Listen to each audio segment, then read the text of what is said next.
นั้นคือโฮลูกปืนในแต่เก่าในตัวนั้นนะคุณ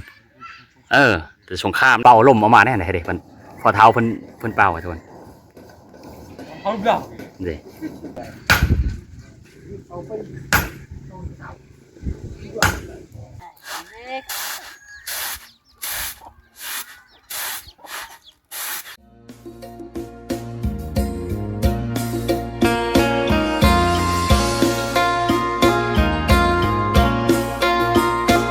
สบายดีทุกคนกับบรรยากาศยามเช้านะตอนนี้บ้านทงชีสิพาทุกคนย่างเลาะบ้านสิทายวิธีชาวบ้านให้ทุกคนได้เบิ่งนำกันนะทุกคนก็เขาเจ้ากระตีเป็นเล่มเอามานี่อันนี้สมัยแต่สงครามหรือบ่มีขี้มทุกคนเลยสมัยนั้นนะเพิ่นจะตีเล็กแบบนี้นี่เป็นหูแบบนี้กระตีประมาณกระซบเอามาใช่ไหมนี่อันเดแล้วเขาก็ย่อมาพี่อันเดผู้เดียวเลยเห็นหรอบอลเพิ่นตีเห็นบ่ทุกคนนี่อันเดคนตีพันนี้อันนั้นคือโฮลูกปืนในแต่เก่าในตัวนั้นนะคุณแต่สงครามในฮูอันนี้นี่อี10 ปีข้างหน้านี่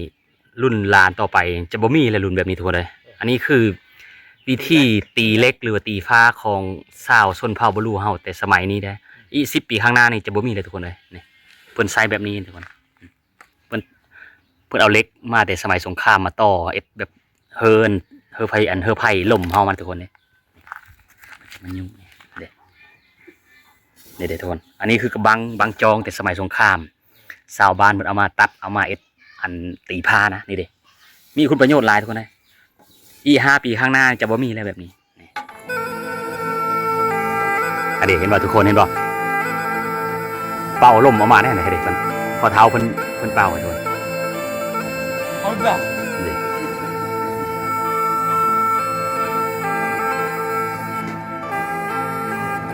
เอามาแต่สงครามบ่เท้า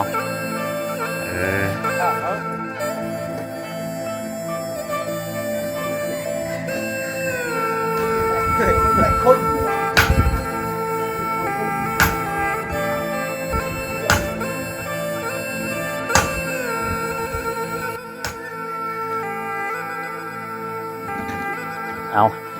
เฮามาเบิ่งกันพี่น้องชาวเผ่าบลูเฮาอันยาสูบกระบังทุกคนเลยนะภาษาลาวเขาว่ายาสูบกระบังเด็กพระเจ้าจะยัดปลาแบบนี้ทุกคนเลยนะเขาจะยัดปลาแบบนี้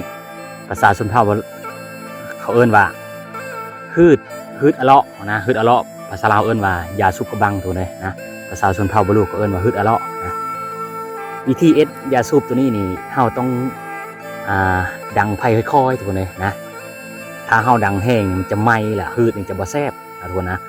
คล้ายๆกับเฮายางไม่แห้งทุกคนเลยนะเฮาดังตะบิดแล้วเฮาค่อยถอยไฟออกมาเพราะให้มันอุ่นดังมืดขึ้นเลยทุกคนเลยมืดขึ้นสอดแจ้งเลยนะมันเฮาจะฮู้ว่าวิธีมันเขาจะซีมเบิ่งทุกคนเลยหลังจากที่มันโอเคแล้วนะมันได้แล้วนะทุกคนสังเกตเบิ่งบรรยากาศยามเช้าๆนะทุกคนนะบอกเลยวันน้ำหม้อนี่โบ้บอกให้ว่าเลยช่วงนี้มันเป็นช่วงเดือน4 เดือน 5นะทุกคนนะน้ำหม้อเรียบตามสายภูทางด้านนั้นก็เป็นน้ำลิ้นนะเป็นน้ำลิ้นที่ชาวบ้านเขาใส่ตักแตงยูเขากินหลายๆอย่างเด้ทุกคนเขามาเบิ่งยางโบงที่มันแห้งทุกคนนะนี่นะนี่ยางโบงที่มันแห้งนี่ใส่เป่าไว้เรียบร้อยทุกคนนี่เขาใส่เป่าแล้วเขาจะต่ำนะทุกคนนะต่ำเพราะว่าเย็บให้มันเต็มเป่านะเป่านึงกับปลาตกอยู่ประมาณอยู่40 ปลายโลนะทุกคนนะ40 ปลายโลหรือ50 ปลายโลเพราะว่าเขาเย็บลงเด้เขาต่ำลงนะทุกคนนะกาเขาซื้อต่อจากชาวบ้านในโลนึง5,000มันแห้งทุกคนนะถ้าว่าไปขายยูเวสนี่กับโลนึง8,000 เงินลาวทุกคน8,000นะ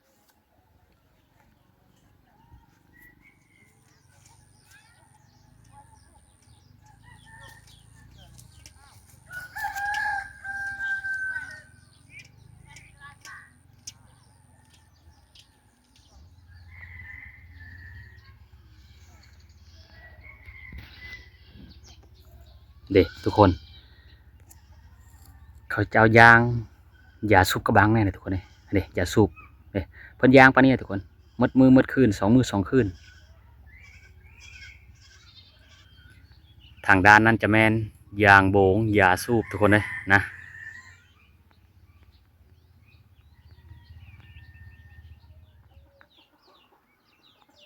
เดอันนี้คืออันนี้เป็นยาซับทุกคนนะอันนี้ยาซับเด้ออันนี้บ่แม่นยากระบังเพราะว่าเพิ่นซ้อนเฮาใส่กันแล้วเพิ่นจะตากแดดไปหลังจากตากแดดแล้วเพิ่นจะมาเอ็ดเป็นซับเพิ่นจะฮุบเฮากันทุกคนนะแล้วเป็นซับนะตัวนี้เป็นเฮาจะขายเป็นซับเลยตัวนี้ก็ซับนึงประมาณอยู่60,000นะเงินลาวทุกคนนะแต่ว่าเงินเวียดนี่ก็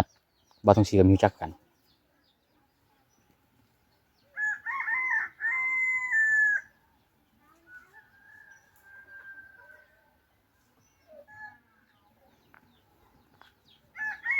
นี่ตัวเลยโซงนี่เป็นโซงที่ชาวบ้านเพิ่นมีแต่ยางยาสูบกระบังนะหนึ่งแหละยางยาสูบกระบังสองมาแล้วเขาเจ้าเฮ็ดยางโบงโซงนี้ทุกคนเลยนะนี่บางครอบครัวกับเขาเจ้าสิอัดแบบนี้นะเอาถุงยางอัดทุกคนเลยอัดนี่ก็ความหมายของมันว่า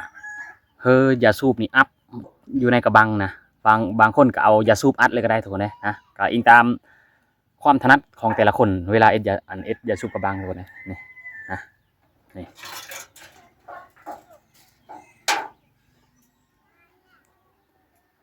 นี่ทุกคน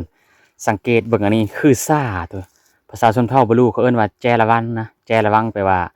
อันนี้เขาหามาจากธรรมชาติทุกคนเลยนี่บะแม่นใบซ่าทุกคนเลยมันเป็นเครือกันละนะมันเป็นสีขมๆเวลาต้มเนี่ยอันนี้กับบาวทองสีเคยได้กินแล้วนะเพราะว่าเคยได้กินจากชาวบ้านชนเผ่าบลูเขาต้มมากินทุกคนเลยนี่เด้มันจะตาแดดนะจังมัดนี่2 4 5 มัดทุกคนเลยนะดี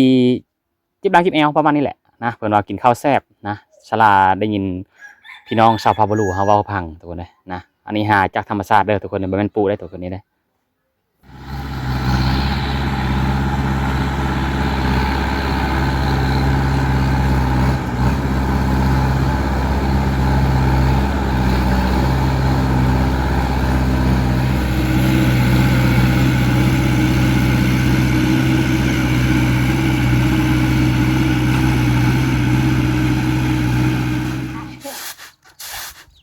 ใช่กดเอาแม่นเลยเล็ก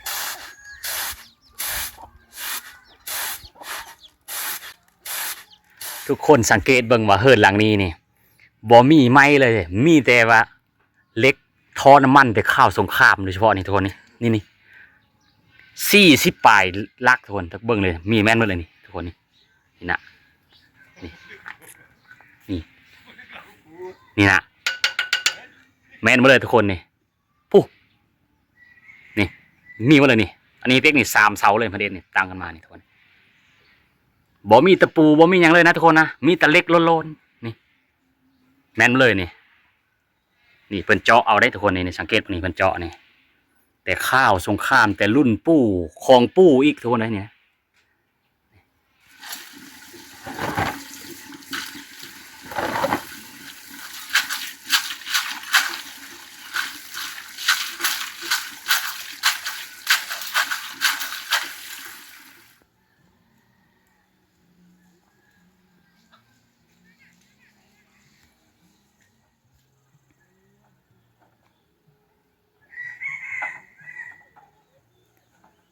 ชาวบ้านเพิ่นก็เริ่มมาแต่ทางให้นะทุกคนนะ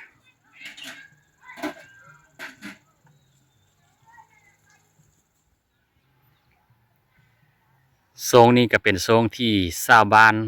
กับทางให้นะบางครอบครัวก็ยังไม่แล้วทุกคนเลยนะบางครอบครัวก็แล้ว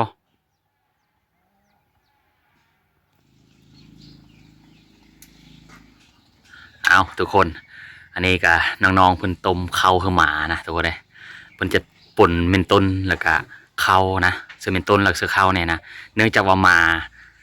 5-6 ตัวเลยเขาเลยยำเขาเจ้าเลยยำบ่ไหวทุกคนเลยเขาเลยต้มข้าวเปะเอาคือหมากะต้มกับเพิ่นป่นกับเมนต้นทุกคนเลยเนื่องจากว่าใส่ข้าวหลายผัดนะว่าเรื่อง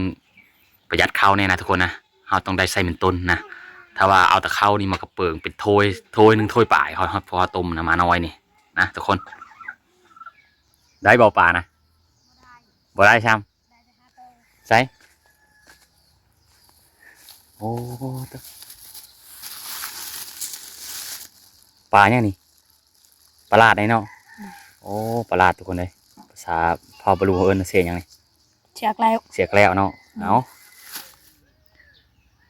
เด้ทุกคนยางโบงทรงนี้ทรงเดือนห้าเนี่ยเป็นทรงที่ชาวบ้านเขาเรื่องเก็บเกี่ยวยางโบงนะ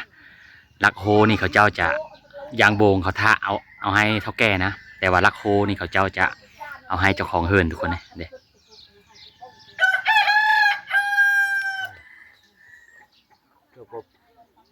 cukup rau mak pak ngaru. Jangan tahu emang.